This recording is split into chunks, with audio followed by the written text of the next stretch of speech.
Hello and welcome. The new year is arriving and it's time to make bold predictions. Manaswini, why don't you take a peek into the future and let us know what's in store for 2019? Why should I prophesize, Amaya? We had an eminent panel of professionals and thinkers to do the future gazing. Starting with the chief architect of the show, K.N. Vaidyanathan or Vedi, who also moderated the event.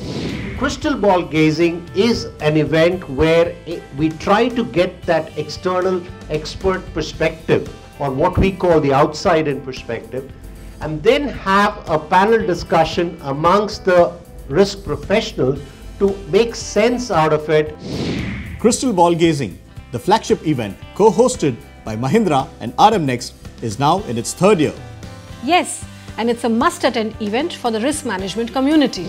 The event had two stimulating panels. The first one was an outside-in perspective on geopolitics, macros and financial markets. The second panel of risk professionals gave an inside-out perspective of surviving and thriving in the interesting times that we live in. Andrew, the risk consultant, listed the top 10 global risks for 2019. The big ones that caught attention were the rise of the New World Order, with US and China being at loggerheads, and crisis of confidence in the world leadership. Also interesting to see is the rise of state-sponsored capitalism under the garb of nationalism.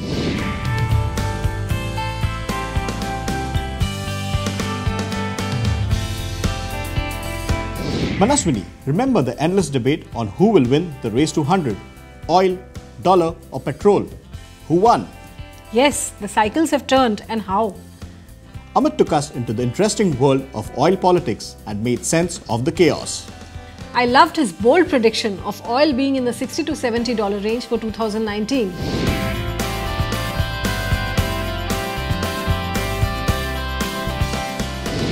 Zooming in from global to local, Sachin emphasized that it's high time that we started looking at the quality of our growth and not just the quantity. Geography is history, he proclaimed, and the audience resonated with his idea of a unified market for sourcing, making and consuming. So you have your resources in that Bermuda Triangle of Poverty, Bihar, West Bengal and all that, right? All your resources are locked there. Your markets are in the west and your manufacturing is now north and south. Unless you integrate that, unless you make that geography history, you cannot become a competitive nation.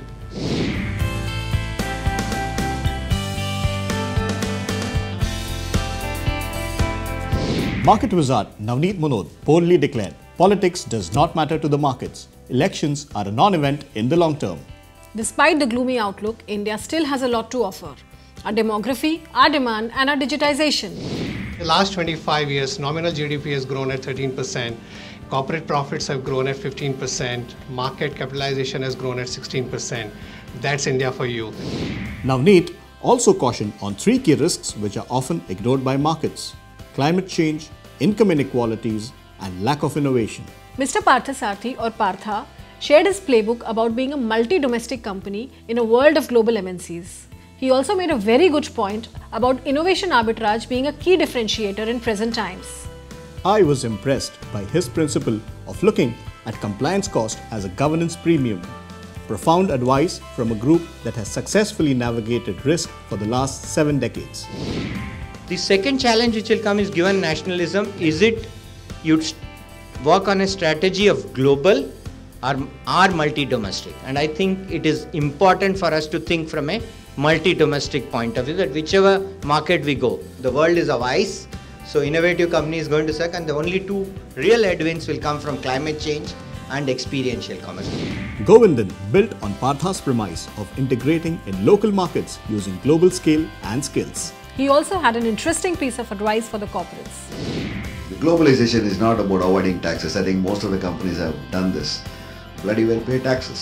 Samita laid down a simple mantra: risk is all about being cost conscious.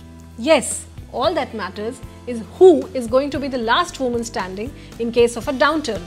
In my mind, I would say there are 2-3 things which you do. Firstly, you have to be cost competitive.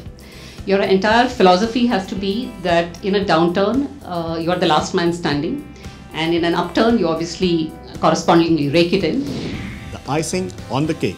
Dr. Pawan Goenka's message capturing the essence of the prizes and the perils in the India story. Yes, the audience really connected with his observation of India squandering away its market to the rest of the world. The chaos that we see, or the uncertainty that we see, is here to stay. Nobody can wish it away. It's going to happen. Okay, so in that scenario, how do we manage our businesses? What do we need to do? Is something that we should look at. If I was to look at long term, look at where we're headed, where would we be competitive? Where would we be global scale? And one thing that none of you touched about, which to me is a problem that is as big as climate, as big as innovation, is jobs. India needs jobs. India needs jobs very badly. We need 1 million new jobs every month. And every development that is happening is taking jobs away. On jobs, I would say I think it's a myth that manufacturing and Make in India can create jobs. Simply because the new age manufacturing, if we have to be competitive worldwide in the Internet of Things and robotics and 3D printing, we cannot manufacture the way we have been. I mean, you know it far better than I shouldn't say much. Tourism is one of the most under-leveraged opportunity in India.